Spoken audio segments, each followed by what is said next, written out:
الحمدللہ رب العالمین والصلاة والسلام علی سید الانبیاء والمرسلین وعلی آلہ واصحابہ اجمعین۔ اعوذ باللہ من الشیطان الرجیم، بسم اللہ الرحمن الرحیم۔ الہدیٰ قرآن کلاس میں سب کو خوش آمدید۔ اللہ رب العزت کا فضل و کرم، نبی کریم صلی اللہ تعالیٰ علیہ وآلہ وسلم کے نالین پاک کا تصدق کہ ہم قرآن انسائکلوپیڈیا سے فیضیاب ہونے کے لیے آج الہدایہ قرآن کلاس میں حاضر ہیں۔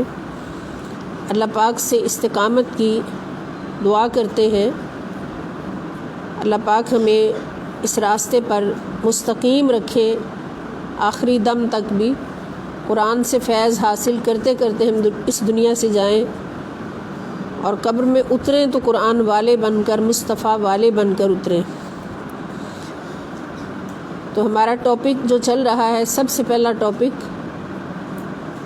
قرآنی انسائکلوپیڈیا کے حوالے سے دورہ قرآن کریم، وجود باری تعالیٰ پر دلائل، جس میں سب سے پہلا ٹاپک ہم نے پڑھا تھا کہ کائنات کو عدم سے وجود میں لانے سے دلائل، استدلال۔ اور دوسرا ٹاپک جو کل ہم نے ختم کیا تھا، اس کا موضوع کائنات کی با مقصد تخلیق سے استدلال، یعنی اللہ پاک نے جو کچھ بھی پیدا فرمایا ہے، ہر تخلیق کے پیچھے ایک بہت بڑا مقصد ہے۔ اور آج تیسرا موضوع، اسی موضوع کے ذیل میں وجود باری تعالیٰ پر استدلال اصل موضوع ہے، تو اس کے ذیل میں آج تیسرا موضوع جس کے تحت ہم نے آیات قرآنیہ کو سیکھنا ہے، دیکھنا ہے، سمجھنا ہے، تو وہ موضوع ہے تسخیر کائنات سے استدلال۔ یعنی اللہ پاک نے اس کائنات کو انسان کے لیے تسخیر کیا، مسخر کیا۔ مسخر کرنے کا معنی آپ پڑھ چکے ہیں کہ تابع فرمان کر دینا۔ کائنات کی ہر چیز اللہ رب العزت کے تابع فرمان ہے، اور اللہ پاک نے اپنے تابع فرمان رکھتے ہوئے ہر چیز کو، ہر تخلیق کو، کائنات کی ہر تخلیق کو اللہ پاک نے انسان کے لیے تابع کر دیا ہے۔ بات سمجھ گئے نا؟ انسان کے لیے مسخر کر دیا ہے، تابع فرما دیا ہے۔ تو اب وہ آیات قرآنی جو اس بات پر دلیل ہے، اس بات کا بیان ہے کہ اللہ پاک نے اس کائنات کو انسان کے لیے مسخر کیا ہے، اور تسخیر کائنات سے پتہ چلتا ہے ہر چیز اللہ کے ماتحت ہے، اللہ کے تابع فرمان ہے۔ تو اس تسخیر کائنات سے پتہ چلتا ہے کہ اللہ تعالیٰ کا ایک وجود ہے، اللہ رب العزت کا ایک وجود ہے، کہ اسی وجود کے صدقے سے، اس کے حکم پر ساری کائنات جو ہے وہ چل رہی ہے، مسخر ہے۔ تو اس میں سب سے پہلی آیت، اعوذ باللہ من الشیطان الرجیم، بسم اللہ الرحمن الرحیم۔ اللہ رب العزت ارشاد فرماتے ہیں، وَسَخَّرَ لَكُمُ الشَّمْسَ وَالْقَمَرَ دَائِبَيْنِ وَسَخَّرَ لَكُمُ اللَّيْلَ وَالنَّهَارَ۔ اور اسی نے مسخر کر دیا ہے، کس نے؟ اللہ تعالیٰ نے، سخرا، مسخر کر دیا ہے اسی نے، لکم، تمہارے فائدے کے لیے، الشمس، سورج کو، والقمر، اور چاند کو۔ سورج اور چاند کو اللہ تعالیٰ نے تمہارے فائدے کے لیے مسخر کر دیا ہے۔ مسخر کا مطلب کیا ہے؟ تابع کر دیا ہے، تابع فرمان کر دیا ہے۔ اب حکم اللہ کا چلتا ہے سورج اور چاند پر، اور اس بات کا ثبوت کیا ہے کہ سورج جب سے بنایا گیا اب تک، اور قیامت تک اسی طریق پر چلے گا، جس طریق پر اللہ پاک نے چلا دیا اسی مدار پر ہے، اس کا چمکنا، طلوع ہونا، اس کا غروب ہونا ایک ہی نظام کے تحت چل رہا ہے، وہ اپنی مرضی سے نہیں کچھ کر سکتا۔ سورج اور چاند اپنی مرضی سے اپنا وقت طلوع اور وقت غروب نہیں لے سکتے، مقرر نہیں کر سکتے، بلکہ اللہ رب العزت کے حکم کے پابند ہیں کہ اللہ پاک نے جس ٹائم پہ ان کو نکلنا فرما دیا ہے، ان کی تقدیر میں لکھ دیا ہے، اسی ٹائم پہ وہ نکلیں گے، طلوع ہوں گے، اور اسی ٹائم پہ وہ غروب ہوں گے۔ تو یہ سورج اور چاند کا ایک ہی نظام کے تحت چلنا، سورج اور چاند کا ایک ہی نظام کے تحت چلنا، ایک ہی مشرق سے طلوع ہونا ہمیشہ، اور ایک ہی مغرب میں طلوع ہونا، اور پھر نظام الاوقات جو ہے اس کا ایک ہی طریق پر چلنا جب سے قائم ہوا زمانہ اور جب تک قائم رہے گا۔ تو یہ اس بات کی دلیل ہے کہ اس نظام کو چلانے والی کوئی ایک ہستی ہے۔ جیسے بچپن سے ہم پڑھتے آ رہے ہیں کہ اگر دو خدا ہوتے تو ایک خدا کہتا کہ میں سورج مشرق سے نکالوں گا، اور دوسرا خدا کہتا کہ میں سورج مغرب سے نکالوں گا، تو پھر دونوں میں جھگڑا رہتا، کائنات تو ہمیشہ فساد کا شکار رہتی۔ تو پوری کائنات کا ایک ہی نظام چلنا، ہمیشہ سے ایک ہی نظام چلنا، تو یہ اس بات کی دلیل ہے کہ اللہ ایک ہے اور اللہ کا وجود موجود ہے۔ یہ وجود باری تعالیٰ پر دلیل ہے، سورج اور چاند کا ایک ہی طرح سے ایک ہی نظام پر قائم رہنا۔ تو اور وَسَخَّرَ لَكُمُ اللَّيْلَ وَالنَّهَارَ، اور مسخر کر دیا ہے تمہارے لیے رات اور دن کی گردش کو بھی، تمہارے نظام حیات کو درست رکھنے کے لیے رات اور دن کو بھی ایک نظام کے تابع کر دیا ہے۔ مسخر کرنے کا مطلب کیا ہوا؟ ایک نظام کے تابع کر دینا، ایک نظام بنا دینا، اور اسی نظام کے تحت اس کا چلنا جس کو مسخر کیا ہے۔ سورج کا بھی ایک نظام بنا دیا، چاند کا ایک نظام بنا دیا، رات اور دن کے آنے جانے کا ایک نظام بنا دیا۔ تو ایک ہی نظام کے تحت جو سارا پروگرام چلتا ہے کائنات کا، تو اس سے پتہ چلتا ہے کہ ایک وجود ہے باری تعالیٰ کا جو اس نظام کو ایک ہی طریقے پر چلا رہا ہے۔ وجود باری تعالیٰ پر اس پر یہ دلیل ہے۔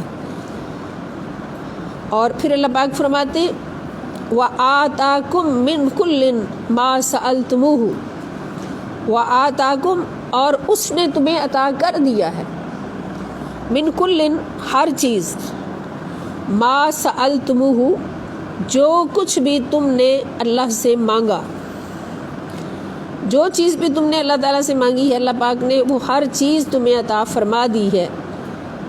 وَإِن تَعُدُّوا نِعْمَتَ اللَّهِ، وَإِن، اور اگر تعدوا، تم شمار کرنا چاہو، نعمت اللہ، اللہ تعالیٰ کی نعمتوں کو، اگر تم اللہ کی نعمتوں کو شمار کرنا چاہو، لا تحصوها، لا نہیں، تحصو، تم شمار کر سکتے ان کو پورا پورا، ہا کے معنی وہ نعمتیں، ہا کی ضمیر نعمتوں کی طرف، اگر تم اللہ تعالیٰ کی نعمتوں کو شمار کرنا چاہو تو کبھی بھی پورا پورا شمار نہیں کر سکتے۔ یعنی اس سے مراد کیا ہوا کہ اللہ پاک نے تمہیں ہر وہ چیز دے دی ہے جو تم نے خدا سے مانگی۔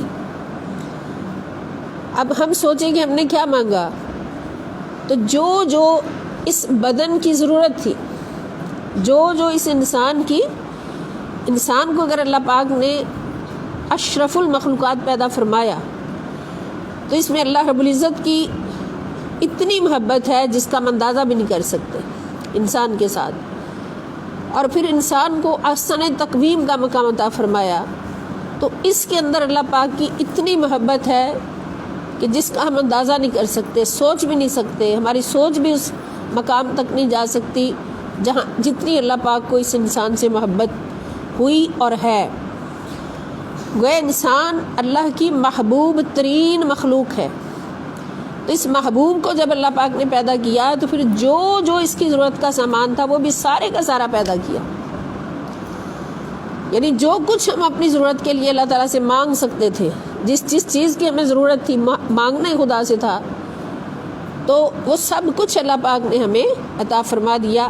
اس جسم کو بنانے کے بعد، اس میں روح ڈالنے کے بعد جو جو اس کی طلب تھی، ما سألتموہ سے مراد کیا ہوا کہ جو جو اس کی طلب تھی، احسن تقویم، اشرف المخلوقات انسان کی، اللہ پاک نے وہ ہر چیز عطا فرما دی ہے.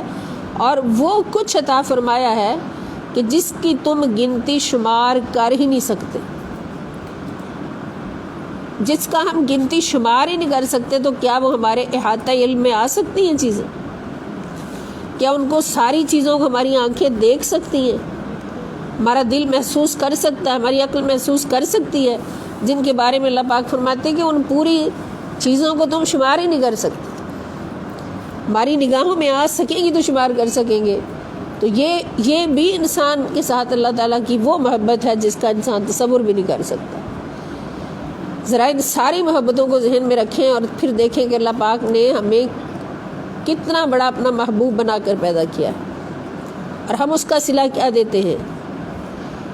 ہم کسی سے محبت کریں اور وہ ہماری محبت کا جواب محبت سے نہ دے، اس رشتے کا اس کو خیال ہی نہ ہو کہ اس محبت کرنے والے نے میرے ساتھ جو رشتہ جوڑا ہے تھوڑا سا میں بھی تو اس کا خیال کروں، میں بھی تو اس کا محبت کا جواب محبت سے دوں، اس کے ساتھ وفا کروں. تو جو وفاداری کرتا ہے، محبت کا جواب محبت سے دیتا ہے اور اس سے زیادہ بڑھ کے محبت سے دیتا ہے، تو وہ پھر ایک وفادار کہلاتا ہے. اور پھر محبت کرنے والا جو ہوتا ہے اس کے دل میں بھی اس کا پھر بہت بڑا گھر بن جاتا ہے. پھر وہ محبت بڑھتی چلی جاتی ہے اور وہ محبت پھر ازلی سے ابدی ہو جاتی ہے، ابدی محبت ہو جاتی ہے. اور جہاں پر ایک محبت کر رہی ہے ہستی اور جو سامنے والا ہے اس محبت کا کوئی بھی قدر نہیں کر رہا، اس کا احساس نہیں کر رہا، اس کا اعتبار نہیں کر رہا اور اس محبت کا جواب محبت میں نہیں دے رہا، تو پھر بتائیں کہ اس کا مقام اس محبت عطا کرنے والے کی بارگاہ میں کیا ہوگا. کبھی سوچا ہم نے کہ اللہ ہمارا ہم سے کتنی محبت فرماتا ہے؟ اللہ تعالیٰ فرماتے ہیں خلقتہ بیدی، کہ باقی ساری کائنات کو کن کہہ کے پیدا کیا. جب انسان کی باری آئی، اشرف المخلوقات کی باری آئی، آدم کی باری آئی، تو اس کو میں نے اپنے دونوں ہاتھوں سے پیدا کیا. سبحان اللہ، اپنے دونوں ہاتھوں سے پیدا کیا. تو جس کو پوری توجہات کے ساتھ جب اس نے ہاتھوں سے پیدا کیا ہوگا اللہ پاک نے، تو پھر آدم کے سارے اعضاء کتنی محبت سے اللہ پاک نے پیار سے بنا بنا کے جوڑے ہوں گے. جو چیز اب انسانوں میں مثال لے لیں، انسان بھی تو اللہ کا خلیفہ ہے، اللہ کی فطرت ہے انسان کے اندر کہ انسان اگر کوئی چیز بناتا ہے، اپنی پسندیدہ چیز بناتا ہے، اپنی محبوب چیز بناتا ہے، تو اس کو کتنی پریتوں سے بناتا ہے، اتنی خوبصورت بناتا ہے، کوشش کرتا ہے بنانے کی کہ جس کے سامنے پیش کرو وہ اس کی تعریف کرے. ایسا ہوتا ہے نا، اس کی تعریف کرے. اور اگر بنانے والے کی چیز کی دیکھنے والے تعریف کرتے ہیں تو وہ خوشی سے باغ باغ ہو جاتا ہے. جو بھی اس کی بنائی ہوئی چیز کی تعریف کرتا ہے اس کو وہ اپنا دوست بنا لیتا ہے، اس سے پیار کرتا ہے. تو جب اللہ تعالیٰ نے انسان کو بنایا اور فرمایا کہ خلقتہ بیدی، دنیا کا آپ کاریگر ترین انسان لے لیں اور حسین ترین چیز بنانے والا انسان لے لیں، تو اس کی بنائی ہوئی چیز سامنے رکھ کے اندازہ کریں کہ میرے رب کے ہاتھوں میں کتنا حسن ہوگا بنانے میں. میرے رب نے جن ہاتھوں سے انسان کو بنایا تو وہ کیسا حسن تراش کرنے والے ہاتھ ہے، کیسا حسن بنانے والے ہاتھ ہے. اس کی مثال بھی دیکھنی ہے تو حسن مصطفیٰ صلی اللہ تعالیٰ علیہ وآلہ وسلم کو دیکھیں گے.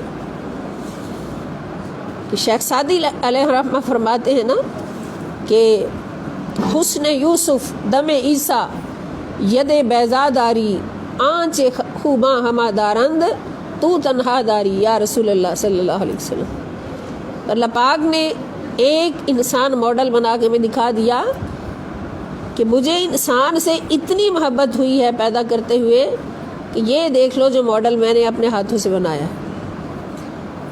اور رب کی قسم اور یقین ہے کہ جس کو اللہ تعالیٰ نے اپنے ہاتھوں سے بنایا ہے وہ جسم مصطفیٰ ہے صلی اللہ علیہ وسلم، وہ مکھڑا مصطفیٰ ہے صلی اللہ علیہ وآلہ وسلم۔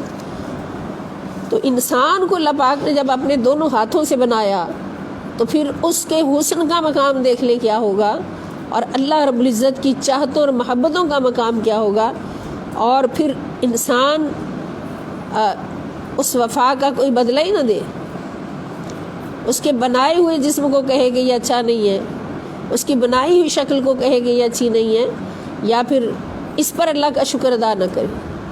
ہم تو ایک ایک عضو پر اللہ رب العزت کا شکر ادا کرنا چاہیں تو صدیاں گزر جائیں تو شکر ادا نہیں ہو سکتا۔ جیسا حسن اللہ پاک نے انسان کو دیا ہے، تو اللہ تعالیٰ فرماتے ہیں کہ اگر تم اللہ کی نعمتوں کو شمار کرنا چاہو تو پوری شمار نہیں کر سکتے۔ اتنا کچھ اللہ پاک نے تمہارے لیے مسخر فرمایا ہے، اور جس نے یہ سب کچھ کیا ہے وہی وجود باری تعالیٰ ہے۔ ان الانسان، ساتھ ہی اللہ تعالیٰ فرماتے ہیں، دیکھیں اللہ تعالیٰ جو فرماتے ہیں وہ حق ہے، سچ ہے، کہ اگر تم اللہ کی نعمتوں کو شمار کرنا چاہو لا تحصوها، تم ان کو پورا شمار کر ہی نہیں سکتے۔ آگے اللہ تعالیٰ فرماتے ہیں کہ ان الانسان، بے شک انسان جس کو اللہ پاک نے کیا بنایا، اپنا محبوب بنا کر پیدا کیا، یہ انسان، اسی کو اللہ تعالیٰ فرما رہے ہیں لظلوم کفار، ظالم بھی نہیں فرمایا، کیا فرمایا؟ لظلوم، یقیناً یہ بہت بڑا ظالم ہے، بڑا ہی ظالم ہے، کفار اور بڑا ہی ناشکرہ ہے۔ کون بلا؟ اونچی بولنے ذرا۔ ہاں، انسان بڑا ہی ظالم ہے اور بڑا ہی ناشکرہ ہے، اس لیے کہ یہ میری وفاؤں کو یاد ہی نہیں کرتا، یاد ہی نہیں رکھتا۔ اللہ پاک نے اپنی محبتوں کے خزانے اس انسان پر لٹا دیے، اپنی چاہتوں کا مرکز اس انسان کو بنا لیا، ساری کائنات کو اس کے لیے مسخر کر دیا، آسمانوں کو، زمینوں کو، چاند کو، ستاروں کو، سورج کو، ہواؤں کو، دریاؤں کو، پانیوں کو، جانوروں کو، درختوں کو، چرند پرند کو، ہر چیز کو اس کے لیے مسخر کر دیا، اور اتنا کچھ عطا فرمایا کہ یہ قیامت تک بھی لگا رہے تو ان کو شمار نہیں کر سکتا۔ لیکن یہ انسان صرف گھٹیا دنیا کی خاطر، گھٹیا دنیا کو پانے کے لیے اللہ رب العزت کی اتنی بڑی محبت کو ٹھکرا بیٹھا، اس مالک کائنات کی اتنی بڑی محبت کو ٹھکرا بیٹھا۔ اس نے یہ یاد ہی نہیں رکھا کہ اللہ پاک نے مجھے کتنا امیر بنایا ہے، کتنا اعلیٰ و عرفہ بنایا ہے، کہ سورج اور چاند کو بھی میرے غلام بنا دیا، آسمانوں کو بھی میرے غلام بنا دیا ہے، پوری کائنات کو میرا غلام بنا دیا ہے، اور فرمایا ہے کہ سارے جہان تیرے غلام ہیں، مگر اے انسان تو میرا غلام بن جا، تو میرا بندہ بن جا۔ تو اگر ایک انسان اللہ کا بندہ بن جاتا ہے تو پھر کیا ہے کہ سارے جہان اس کے غلام ہیں۔ علامہ اقبال نے فرمایا نا، قرآن کا ترجمہ ہی، قرآن کی تفسیر، کہ کی محمد سے وفا تو نے تو ہم تیرے ہیں۔ اللہ تعالیٰ فرماتے، حضور علیہ السلام کو ہمارے سامنے ایک ماڈل بنا کے رکھا کہ اس کی اطاعت کرنی ہے، اس ہستی کی تو میری اطاعت ہوگی، اس ہستی کے ساتھ دوستی ہوگی تو میری دوستی ہوگی، اس ہستی کے ساتھ وفا ہوگی تو وہ میری وفا ہوگی۔ اور ساتھ ایک فیصلہ لکھ دیا، کیونکہ اس ہستی نے جس محبت سے اللہ تعالیٰ نے انسان کو نوازا تھا، اس محبت کی وفا کا حق ادا کر کے دکھایا۔ اس محبت کی وفا کا حق کس نے ادا کیا؟ محبوب خدا محمد مصطفیٰ صلی اللہ علیہ وسلم۔ چونکہ حضور کا یہ مقام ہے، تھا اور ہے اور رہے گا ابد تک، کہ حضور نے بحیثیت بندہ، بحیثیت انسان، بحیثیت اللہ کا بندہ ہونے کے اس محبت کی وفا کا حق ادا کر کے دکھایا جو محبت اللہ تعالیٰ نے انسان کو عطا فرمائی تھی. تو اللہ پاک نے فرما دیا کہ اس بندے کی محبت میری محبت ہو گئی، اس کی اطاعت میری اطاعت ہو گئی، اس کی ذات میرا در ہو گئی، اور اس کی دشمنی میری دشمنی ہو گئی. نعوذ باللہ.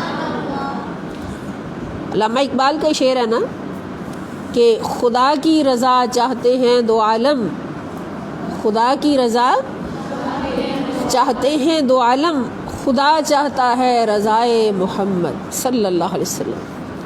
اللہ تعالیٰ نے پھر مقام کیا عطا کیا؟ یہ ایک ماڈل ہے نا ہمارے سامنے، ایک رول ماڈل ہے نبی پاک صلی اللہ تعالی وسلم کی صورت میں، کہ حضور نے اللہ کی اس محبت کی وفا کا حق ادا کر کے دکھایا. تو اللہ پاک نے فرما دیا کہ اب میرے اس نبی کا مقام یہ ہے، میرے اس بندے کا مقام یہ ہے کہ اگر یہ خوش ہے تو میں خوش ہوں، اگر یہ ناراض ہے تو میں ناراض ہوں. جو اس کا ہو گیا وہ میرا ہو گیا، جو اس کا نہ ہو سکا وہ میرا نہیں. تو کی محمد سے وفا تو نے تو ہم تیرے ہیں، یہ جہاں چیز ہے کیا لوح و قلم تیرے، لوح و قلم تیرے ہیں. کہ میرا یہ بندہ بھی اس مقام پہ آ گیا کہ اس کی رضا میری رضا ہوگی، اس کی چاہت میری چاہت ہوگی. تو یہیں سے پھر آگے سنت چلتی ہے کہ جو نبی پاک صلی اللہ تعالی وسلم کی سیرت مطہرہ کی سنتوں کی پیروی کرے گا وہ اللہ کی دی ہوئی محبت کے ساتھ وفا کا حق ادا کرے گا، تو پھر وہ بھی اللہ تعالیٰ کا اسی طرح محبوب بن جائے گا. حضور علیہ السلام کا مقام تو سب سے اولا و اعلیٰ، حضور کی غلامی میں آنے والے جو حضور کی سنت میں چلتے ہوئے اللہ کی محبتوں کے ساتھ وفا کا حق ادا کریں تو ان کا بھی یہ مقام ہو جاتا ہے کہ اللہ پاک فرماتے ہیں جو ان سے پیار کرتا ہے وہ مجھ سے پیار کرتا ہے. یہ اولیاء اللہ کا مقام ہے، یہ صحابہ کا مقام ہے کہ جو ان سے پیار کرتا ہے وہ مجھ سے پیار کرتا ہے، اس لیے کہ انہوں نے میرے حبیب کو اپنا رول ماڈل بنا کر، محمد رسول اللہ صلی اللہ علیہ وسلم کا اپنا رول ماڈل بنا کر اللہ تعالیٰ کی محبتوں کے ساتھ وفا کا حق ادا کیا ہے اپنی استطاعت کے مطابق. تو جب بندہ حق ادا کرتا ہے اللہ کے ساتھ وفا کرنے کا تو پھر اللہ تعالیٰ اس کے ساتھ کیا وفا کرتے ہیں. علامہ اقبال کا ہی یہ فرمان ہے کہ خدا کی رضا چاہتے ہیں دو عالم، خدا چاہتا ہے رضائے محمد صلی اللہ علیہ وآلہ وسلم. اور اگلا شعر بڑا کمال کا شعر ہے کہ تماشا تو دیکھو کہ دوزخ کی آتش، تماشا تو دیکھو کہ دوزخ کی آتش جلائے خدا اور بجھائے محمد صلی اللہ علیہ وسلم، جلائے خدا اور بجھائے محمد صلی اللہ علیہ وآلہ وسلم. جو اللہ تعالیٰ کی جلائی ہوئی دوزخ کی آتش کو بجھا سکتا ہے اپنی مرضی سے، اللہ نے اس کو اختیار دیا ہے نا، اللہ نے اس کو اختیار دیا ہے کہ سونیا دوزخ کی آگ جلوانا میرا کام تھا، اس لیے کہ میں رب العالمین ہوں، میں نے عدل کرنا ہے اور تجھے رحمت بنا دیا ہے. عدل کا حق اپنے پاس رکھا ہے، رحمت کا حق تجھے دے دیا ہے، اپنی عطا سے تجھے بخش دیا ہے. اب تو چاہے جس کو چاہے اس کے لیے دوزخ کی آگ بجھوا بھی سکتا ہے. تو تماشا تو دیکھو کہ دوزخ کی آتش جلائے خدا اور بجھائے محمد صلی اللہ علیہ وآلہ وسلم. تو بات یہ ہے کہ جو اللہ رب العزت کی محبتوں کے ساتھ وفا کرتا ہے، ان محبتوں کو سمجھتا ہے اور ان محبتوں کے ساتھ مخلص ہو کر وفا کرتے ہوئے زندگی گزارتا ہے، تو پھر اللہ پاک اس کو مخلص بنا کے پھر اپنے در پہ بٹھا لیتے ہیں، فرماتے ہیں آؤ جس نے مجھ سے ملنا ہے وہ اس سے مل لو، یہ میرا ہی مظہر ہے دنیا میں. تو ایسے لوگ ہوتے ہیں کہ جن کو دیکھنا بھی اللہ کی عبادت ہوتا ہے، جن کی زیارت کرنا بھی اللہ کی عبادت ہوتا ہے. اللہ تعالیٰ باقاعدہ فرماتے ہیں کہ وَلَا تَعْدُ عَيْنَاكَ عَنْهُمْ، کہ اگر ایسی ہستیاں تجھے مل جائیں اے میرے بندے تو ان کے چہروں سے نظریں نہ ہٹایا کرو، اپنی نظریں ان کے چہروں پہ گاڑ کے رکھا کرو، اس لیے کہ ان کے چہروں سے بھی خدا ملتا ہے، ان کے چہروں کو تکنے سے بھی خدا ملتا ہے، اس لیے کہ انہوں نے خدا کے ساتھ وفا کی ہے۔ تو اب یہ مہینہ کون سا ہے جس میں ہم بار بار کہتے ہیں کہ آؤ کہ ہم حضور سے عہد وفا کریں، آؤ کہ ہم حضور سے عہد وفا کریں، اور عہد وفا یہی ہے کہ اللہ کو اپنا رب کہا ہوا ہے تو پھر اللہ کو رب ماننا بھی ہے، اس کے ساتھ وفا بھی کرنی ہے۔ اللہ تعالیٰ فرماتے ہیں جو اس بات کو نہیں سمجھتے وہ کون ہے؟ ان الانسان لظلوم کفار، کہ بے شک یہی انسان جس کو میں نے اتنا بڑا مرتبہ دیا، ساری کائنات کو اس کے لیے مسخر کر دیا، یہ بڑا ہی ظالم اور بڑا ہی ناشکرہ ہے، ناشکر گزار ہے۔ تو اس سے پتہ چلا کہ ناشکری کرنا اللہ تعالیٰ کی، ناشکری کرنا کیا ہوتا ہے؟ اللہ کی نعمتوں کو ٹھکرانا، نعوذ باللہ۔ کوئی چیز آپ کے سامنے آ جائے، آپ کہیں مجھے نہیں پسند، اللہ پاک معاف فرمائے کہ چیز اللہ پاک نے سبزی ہے، کوئی پھل ہے، کوئی کھانے کی چیز اللہ پاک نے ہمیں عطا فرمائے کھانے کے لیے، آپ کہتے ہیں مجھے نہیں یہ پسند، تو اللہ پاک فرماتے ہیں وہ کفار ہے، کافر ہے وہ جو یہ کہے کہ مجھے اللہ کی بنائی ہوئی یہ چیز پسند نہیں ہے۔ اسی طرح اللہ پاک نے جو احکام ہمیں عطا فرمائے، نواہی عطا فرمائے، کچھ کرنے سے روکا، کچھ کرنے کا حکم دیا، تو جس چیز سے اس نے روکا ہے اس کو ہم کر رہے ہیں، اور جس کا حکم دیا اس کو چھوڑ رہے ہیں، پھر یہ کیا ہوگا؟ یہ بھی کفار کے ضمن میں آئے گا، ناشکری کے موضوع میں آئے گا۔ تو اللہ تعالیٰ ہمیں ناشکر گزار ہونے سے بچائیں اپنی توفیق سے۔ یہ سورہ ابراہیم سورت نمبر 14، سورت ابراہیم سورت نمبر 14 آیت نمبر 33 اور 34، آیت نمبر 33 اور 34۔ دوسری آیت ہے، یہ ابھی تک ہم نے ایک آیت پڑھی ہے، دوسری آیت وَسَخَّرَ لَكُمُ اللَّيْلَ وَالنَّهَارَ وَالشَّمْسَ وَالْقَمَرَ وَالنُّجُومَ مُسَخَّرَاتٌ بِأَمْرِهِ إِنَّ فِي ذَلِكَ لَآيَاتٍ لِقَوْمٍ يَعْقِلُونَ۔ وَسَخَّرَ لَكُمْ، اور اسی نے مسخر کیا ہے تمہارے لیے، تابع فرمان کیا ہے تمہارے لیے، اللیل رات کو، والنہارا اور دن کو، اور اسی نے تمہارے لیے رات اور دن کو مسخر کیا ہے، والشمس والقمر، اور سورج کو اور چاند کو مسخر کیا ہے، والنجوم، اور تمام ستارے، مسخرات بامرہ، اسی کی تدبیر سے نظام کے پابند ہیں۔ مسخرات کا مطلب نظام کے پابند ہیں۔ مسخر کا معنی آپ لکھ لیں، نظام کا پابند ہونا،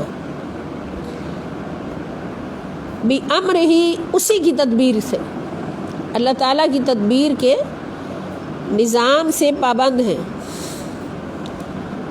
ان فی ذالک، بے شک اس میں، لآیات، نشانیاں ہیں، لقوم یعقلون، اس قوم کے لیے جو عقل رکھتی ہے، یعنی عقل رکھنے والے لوگوں کے لیے نشانیاں ہیں۔ اس آیت مبارکہ کے اندر بھی اللہ پاک نے تسخیر کائنات سے اپنے وجود کی دلیل عطا فرمائی ہے کہ رات کو، دن کو، اور سورج کو اور چاند کو اپنے حکم کے پابند کیا ہے، اور ستاروں کو بھی ایک نظام کے تابع کر دیا ہے اپنی تدبیر سے۔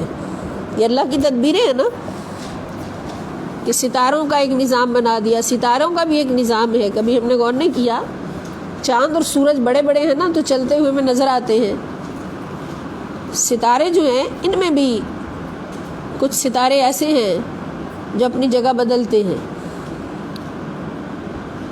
یعنی یہ جو پچھلے لوگ تھے جب ان کے پاس کوئی وقت کا اندازہ نہیں ہوتا تھا، سفر بھی پیدل ہوتے تھے، اور وقت کے لیے گھڑیاں نہیں تھیں جو ساتھ ہمارے پاس ہوتی ہے. تو اس وقت کیا کرتے تھے، ستاروں سے وہ پتہ کرتے تھے کب رات کے کتنے بجے کا ٹائم ہے. ستاروں سے کہ ایک ستارہ ہوتا تھا وہ ادھر سے طلوع ہوتا، تو جو وہ اوپر آتا جاتا تو اس سے وہ وقت کا اندازہ کرتے جاتے کہ اب 11 بج گئے، اب 12 بج گئے، اب 1 بج گیا ہے، اور سحری ہونے تک وہ ستارہ بالکل غروب ہونے کی جگہ پہ پہنچ جاتا تھا. تو اس طرح ستاروں کا بھی ایک نظام بنایا اللہ پاک نے. پھر ستاروں کے گچھے ہوتے تھے. ہم بچپن میں جب لیٹتے تھے سونے کے لیے صحن میں، تو اوپر وہ گچھے ہماری امی جان ہمیں دکھایا کرتی تھی، تو بڑی محبت سے ہم رات کو لیٹتے اور پھر ڈھونڈتے کہ اب ان کے نام بھی ہمیں بتاتی تھی کہ اس کو یہ کہتے ہیں، اس کو یہ کہتے ہیں. تو ستاروں کے جھرمٹ بنے ہوتے تھے، وہ جھرمٹ کا جھرمٹ چلتا تھا، یعنی کھتیاں اور تکھڑیاں، یہ 2 نام بتاتے تھے، کھتیاں اور تکھڑیاں. تو وہ جھرمٹ ایسے چلتا تھا تو عشاء کے ٹائم نظر آتا، عشاء کے بعد جب ہم سونے کے لیے لیٹتے، پھر وہ چلتے چلتے سورج کی غالباً مغرب کی طرف کو چلتا رہتا. آدھی رات ہوتی تو بالکل درمیان میں ہوتا، جیسے سورج ہے طلوع ہوتا ہے تو دن ہوتا ہے، شروع ہوتا ہے، پھر چلتے چلتے درمیان میں آتا ہے تو دوپہر ہو جاتی ہے، پھر وہ چلتا رہتا، اور سحری کے ٹائم تک جب روزہ رکھنے کا ٹائم ہوتا تو بالکل غروب کی جگہ پر پہنچ جاتا. تو یہ ستاروں کا بھی ایک نظام اللہ پاک نے بنایا ہے، اور اس کے اندر بھی حکمتیں ہیں.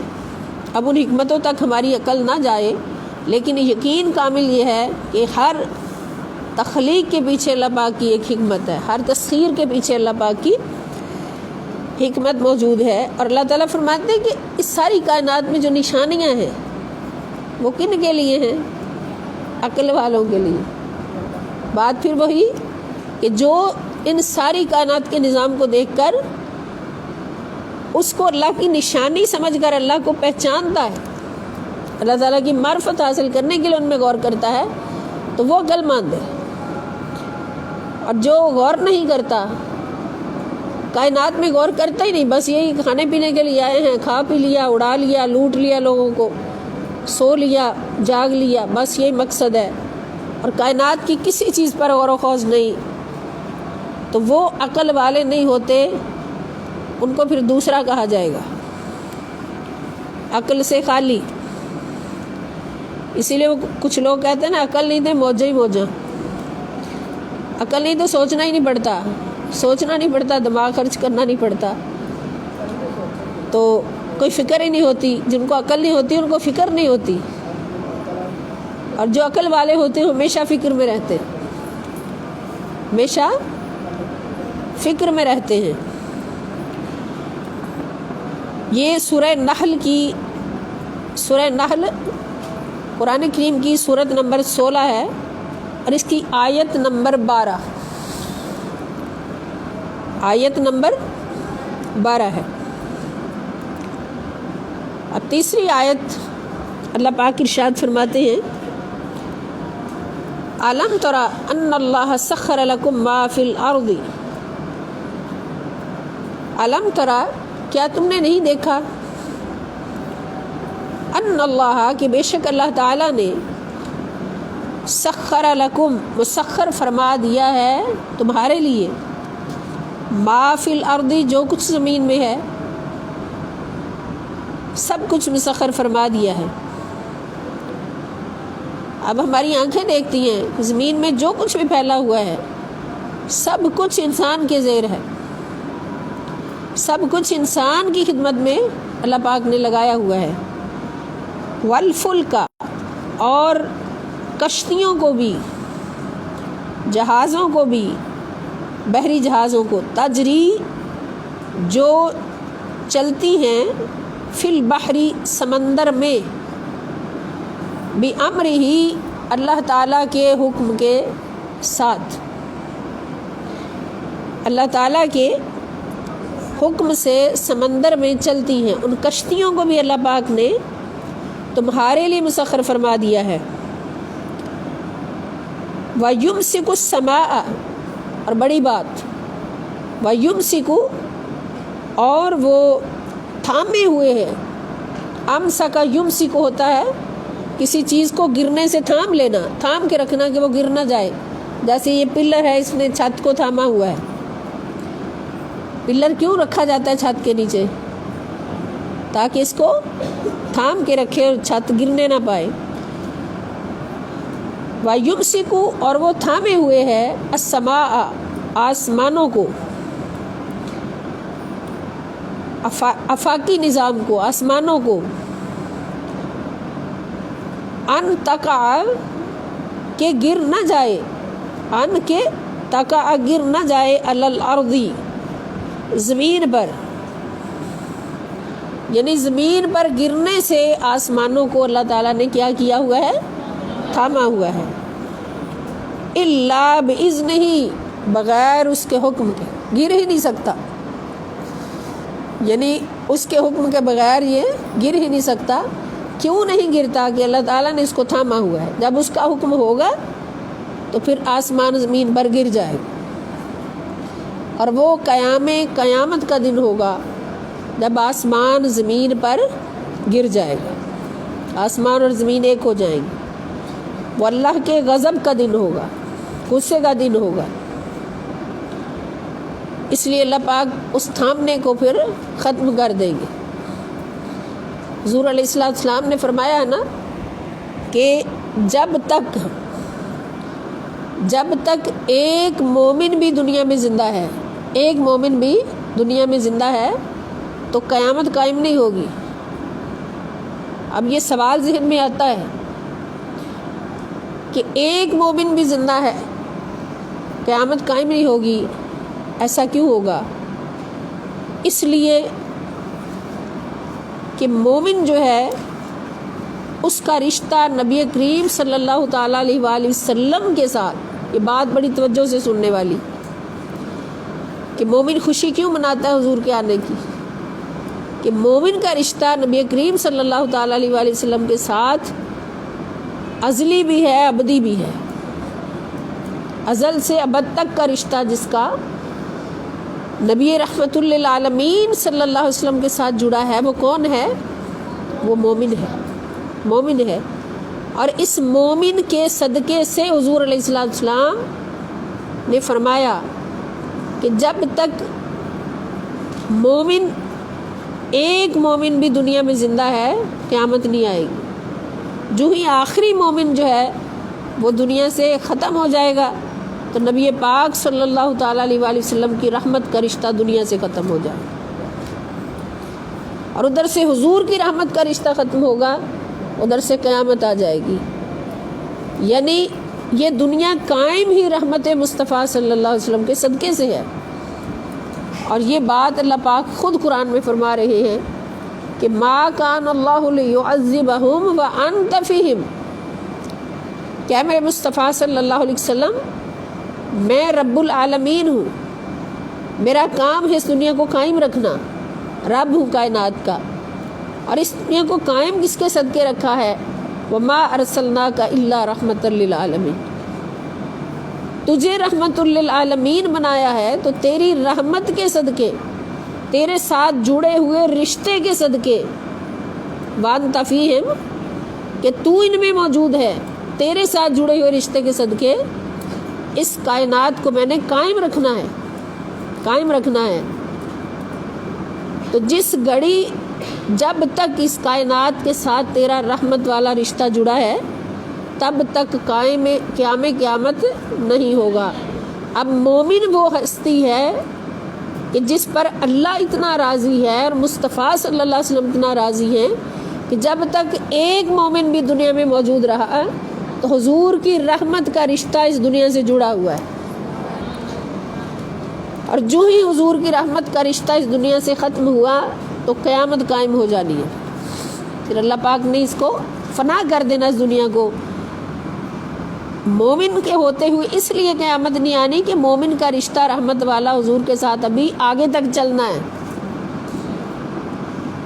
اور جن کے ساتھ صرف دنیا تک محدود تھا، جن کے ساتھ حضور کی رحمت کا رشتہ حضور سب کے لیے رحیم ہے نا، رحمت للعالمین ہے، لیکن مومن وہ ہے جس کے ساتھ حضور کی رحمت ابد تک چلنی ہے، اور مومن کے علاوہ جو مومن نہیں بن سکے، حضور کی شان و عظمت کو نہیں سمجھ سکے، حضور کے مقام و مرتبہ کو نہیں مان سکے، نعوذ باللہ، وہ مومن سے باہر ہیں۔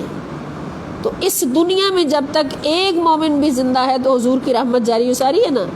جو ہی مومن کا رشتہ کٹا تو حضور علیہ السلام کی رحمت بھی اس دنیا سے اٹھ جائے گی اور قیامت قائم ہو جائے گی۔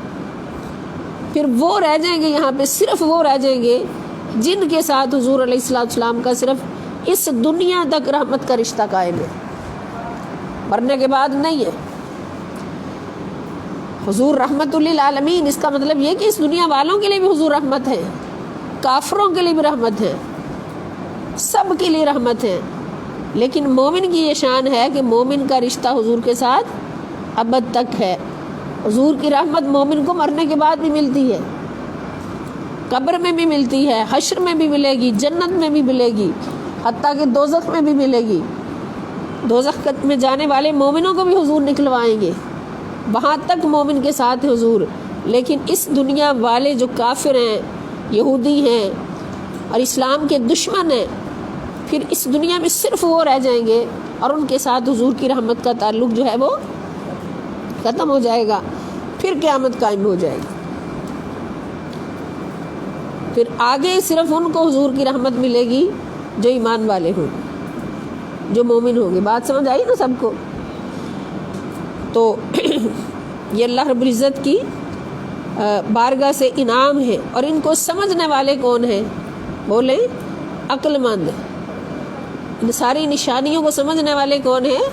عقل مند ہے۔ اس لیے جب بھی قرآن کی آیت پڑھیں تو اس میں غور ضرور کریں۔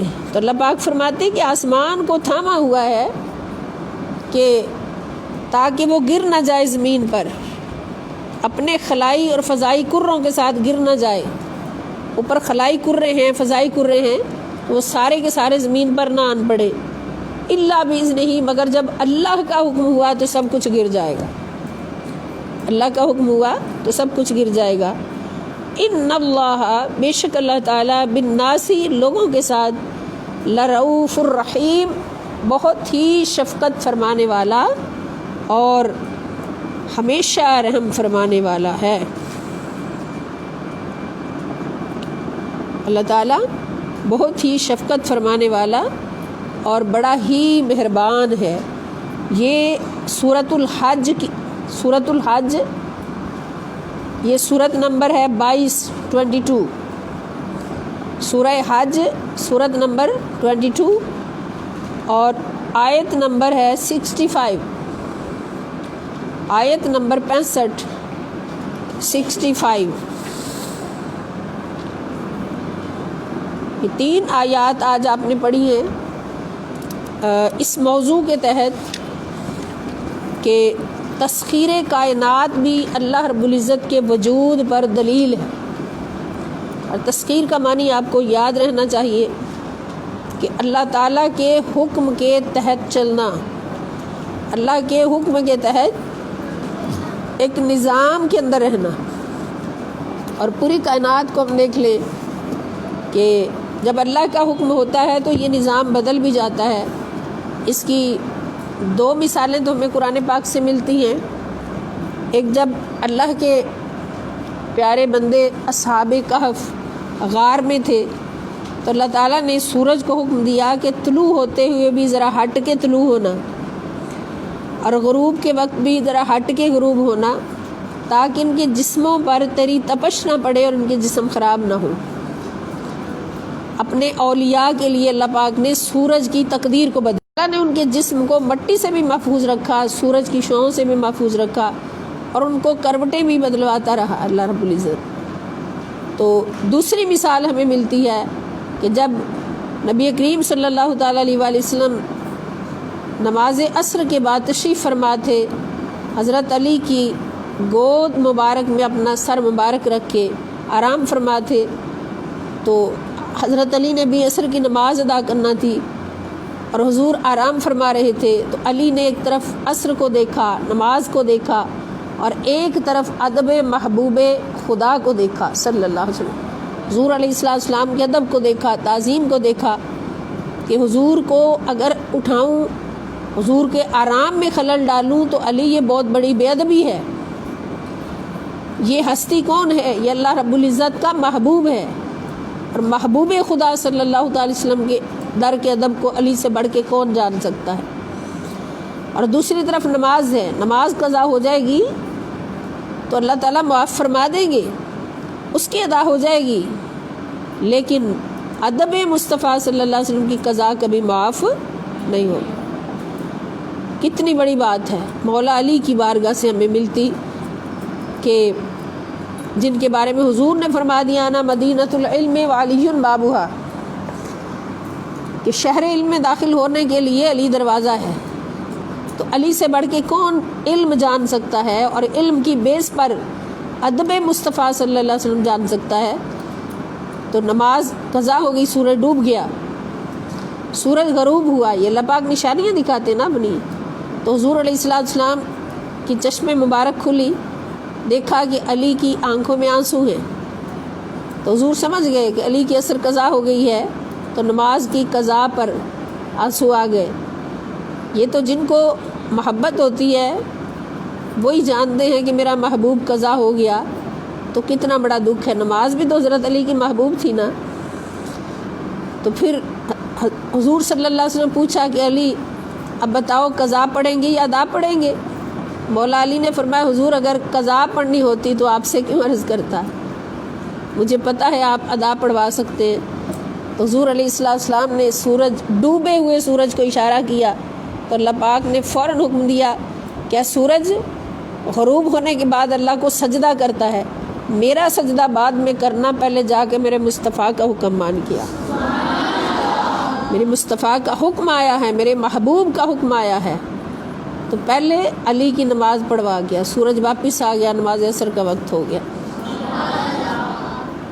حالانکہ اللہ تعالیٰ خود ہی فرماتے ہیں کہ والشمس تجری لمستقر لها ذالک تقدیر العزیز العلیم، سورہ ملک کے اندر، کہ سورج ہمیشہ اپنے مدار پر چلتا ہے، اور یہ سورج کی لکھی ہوئی تقدیر ہے، اور جو تقدیر لکھی گئی وہ بدل نہیں سکتی۔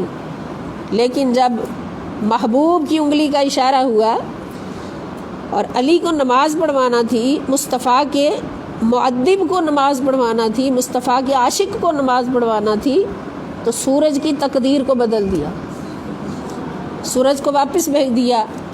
اور جب حضرت علی نے نماز ادا کر لی تو پھر سورج اپنی جگہ پر آیا اور اس نے اللہ پاک کی بارگاہ میں سجدہ کیا۔ یہ ساری نشانیاں ہمیں بتاتی ہیں کہ ہمارا خدا کیا ہے اور پھر خدا کا مصطفیٰ کیا ہے صلی اللہ علیہ وسلم۔ تو بات یہی ختم ہوتی ہے کہ خدا کی عظمتیں کیا ہیں محمد مصطفیٰ جانے، اور مقام مصطفیٰ کیا ہے محمد کا خدا جانے صلی اللہ علیہ وسلم۔ اللہ تعالی ہم سب کو سمجھ کی توفیق عطا فرمائے، اور اس نیک راستے پر ہمیں اللہ پاک استقامت عطا فرمائے۔ وما علی الا البلاغ المبین۔ اور کل کی کلاس کا ٹائم جو ہے وہ بھی انشاءاللہ امید تو ہے کہ 2 بجے شروع ہو جائے گی، تو اگر کچھ لیٹ بھی ہو جایا کرے تو پریشان نہ ہوا کریں۔ آج کل ماہ ربیع النور شریف ہے، تو کسی نہ کسی پروگرام میں ہوتے ہیں تو دیر سویر ہو جاتی ہے۔ اللہ تعالیٰ ہم سب کو استقامت عطا فرمائے۔ 2 بجے حاضر ہو جائیں آپ سارے، جو آن لائن ہیں وہ بھی اور جو حاضر ہیں وہ بھی، تو انشاءاللہ کلاس کل اس ٹائم ہو جائے گی۔ اور اس کے بعد نیکسٹ ویک سے ہم سوچیں گے انشاءاللہ کہ رات کو کلاس لے لیا کریں 9 سے 10 بجے، 9 سے 10 ٹائم رات کا رکھ لیں، اس پہ سارے غور کر لیں اور پھر اپنی تجاویز عطا کر دیں تو اس کے مطابق ہو جائے گا۔ والسلام علیکم ورحمۃ اللہ وبرکاتہ، وإلی اللقاء انشاءاللہ۔